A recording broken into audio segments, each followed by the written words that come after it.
And if it couldn't get any worse, it's been revealed that Hunter Biden has joined meetings with the president and top aides since his father's return from Camp David on Monday, according to NBC News. Let's look at this. Hunter Biden has been by his father's side ever since they were at Camp David this weekend as a family, where they had some discussions about the president's potential path forward here and his re-election campaign, and that since he returned from Camp David last evening with his father, we understand that Hunter Biden has even joined some meetings and conversations that have taken place between the president and some of his most senior advisors. It is unusual, according to the people we spoke with, for him to be participating at this level. And the White House confirmed that Hunter Biden joined advisors to help the president prepare for a speech later that day. Look, the president, as you know, is very close to his family. This is a holiday week, 4th of July. He spent time with his family, as you all know and reported, at Camp David. Hunter came back with him and walked with him into that meeting, that speech prep, and he ended up spending time with his dad and his family that night. That is basically what happened. The question, though, would be, is he participating in meetings with senior advisors? What I can say is that he came back with his dad from Camp David. He walked him into the speech prep, and he was in the room. Of all the people that Joe Biden could call on, Hunter Biden is who he chooses. Brad, why is he doing this? I have no idea. It is the worst PR move. It is the most baffling thing imaginable to do in this moment of crisis. Yeah, you know what we got to do? Call in the crackhead for career advice for the president of the United States. I mean, Hunter Biden is a hot mess. He's got criminal charges. He's got a drug abuse problem. He's a deadbeat dad. He's not got his own life figured out. So he's not in a position to be giving career advice about the future of our nation or helping the president decide whether to run for re-election or not. It's absurd. Of course, I have nothing against the president seeing his son and spending time in a familial capacity, but to have your son at all, but especially when you have such an irresponsible and criminal son involved in intimate decisions about the presidency in a moment of crisis, I mean, that's not a red flag. That's a bouquet of red flags. It's such a bad move. And as you said at the start, even the PR angle of this, the optics of it is terrible. But look, not just Hunter Biden, I think we really need to look at Jill Biden. I did a story earlier this week suggesting that she is just as to blame, or she's just as bad as Joe Biden at the moment. The First Lady featured on the cover of Vogue magazine wearing a $10,000 suit, where she insisted that Joe Biden will not step aside. Now, look, I'm even seeing left-wing media outlets pick up on this point that Jill Biden is partly responsible for this, and she should be the one tapping her husband on the shoulder saying, look, your time's up, you've done a great job. Some may say, others may not agree with that, but whatever, that it's time for him to let go. Brad, what's your thoughts on Jill?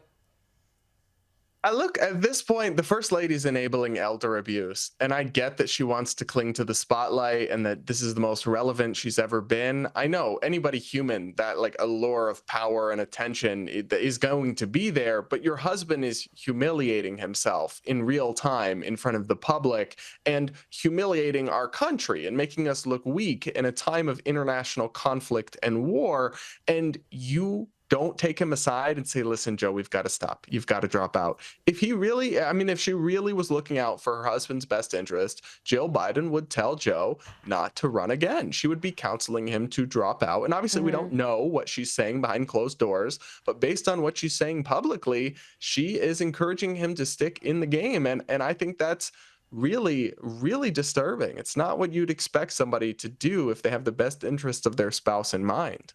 Yeah, I think seeing her on the cover of Vogue did her husband no favours.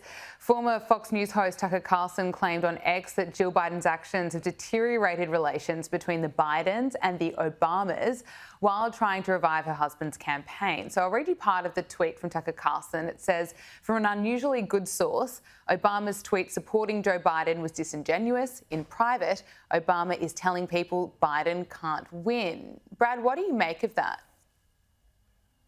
Yeah, obviously I can't confirm or deny this report from this source, but it wouldn't shock me whatsoever. We just saw two major Democratic governors, Gavin Newsom and Gretchen Whitmer of California and Michigan, respectively, come out with almost verbatim tweets today saying, I support the president in his decision to run again. It's like the talking points have gone out from up top.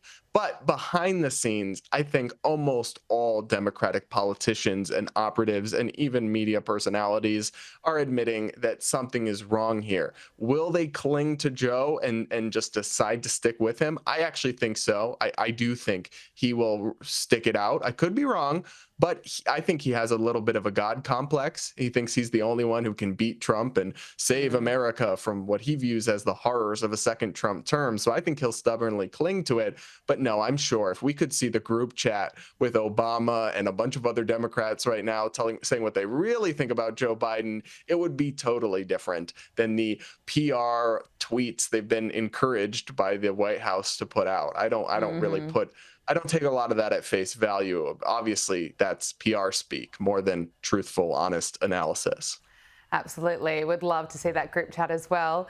Nearly a third of Democrats think that Joe Biden should end his re-election bid after his poor debate performance against Donald Trump, according to a new Reuters and Ipsos poll. We also know that Joe Biden is going to give his first post-debate interview with the ABC. Brad, what can you expect? Are you surprised that he's actually going to front up to the cameras again?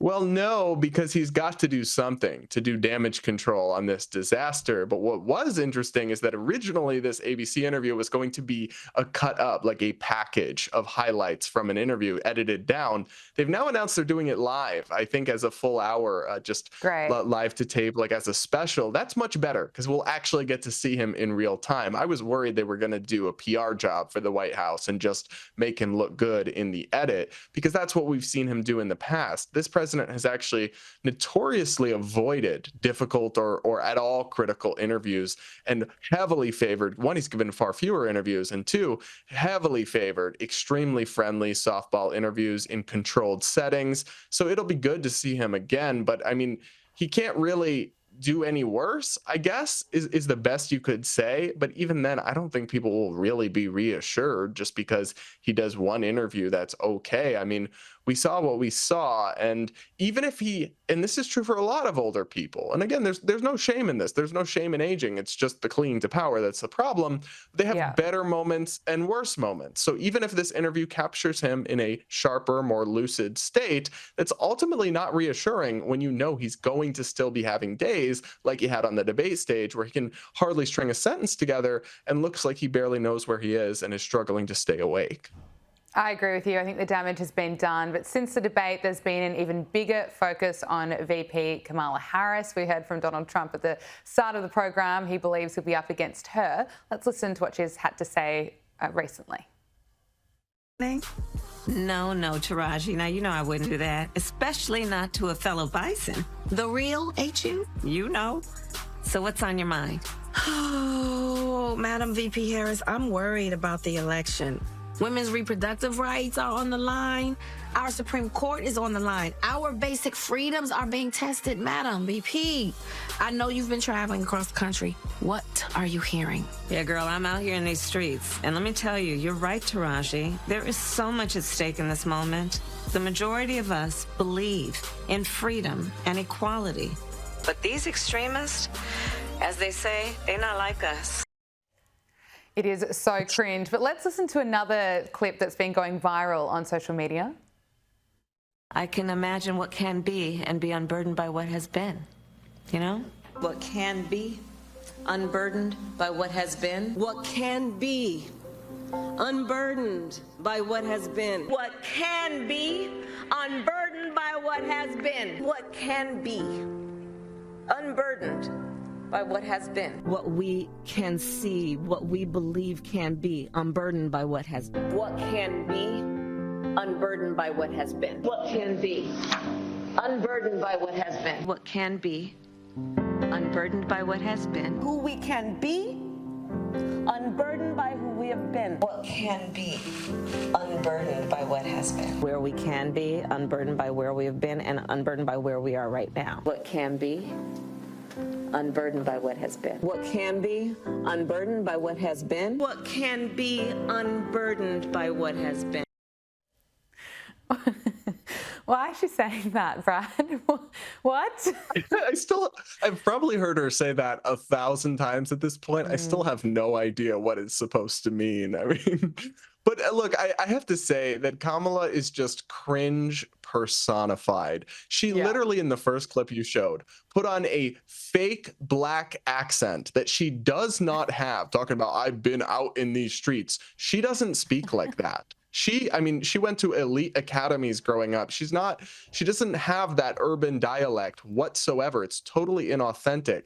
How is that not deeply offensive to pander to black people and adopt a fake accent when you're speaking to black entertainment television? Like, I obviously am not black. I can't speak for them. I would find that very reductive and offensive if I was, though. And it's just, she is a terrible politician. We know this. And unfortunately, and I know this is going to be controversial to say or whatever, but when the Biden campaign was picking a vice president and they picked Kamala Harris in 2020, they weren't picking who they thought would be the best backup president. They weren't thinking who'd be best on the campaign trail. They were thinking about who would check the identity politics, diversity boxes of a black woman that they needed, because it's already problematic enough, among the woke identity politics Democratic base, to be running a white man, a white straight man as your candidate. Okay, well, we have to have some diversity and equity in our VP slot. So what they did, we all know this. I'm just being real with you.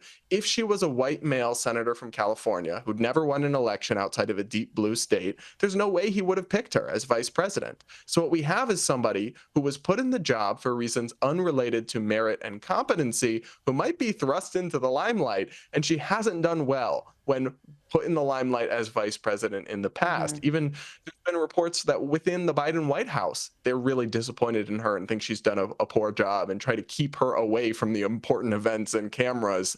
So look, it's not a great situation either way for the Democrats. They either have a guy who doesn't know where he is and looks addled and confused at random times, or they have someone who's clearly not up for the job, isn't a very good politician, and has just a lot of weird, cringeworthy things that she says, and has never actually won an election in her own right at the top of a ticket in any sort of swing state or battleground, or she has no appeal outside of liberal elites, which they've already got, but she has no appeal to moderates or independents or Midwest voters or anything like that. Well said. The Democrats have created this mess, and oh gosh, they've got a lot of work to do if they have any chance between now and November 5. Brad Polumbo, great to get your thoughts. So great to speak with you. Thank you for joining us again on Power Hour. Thank you.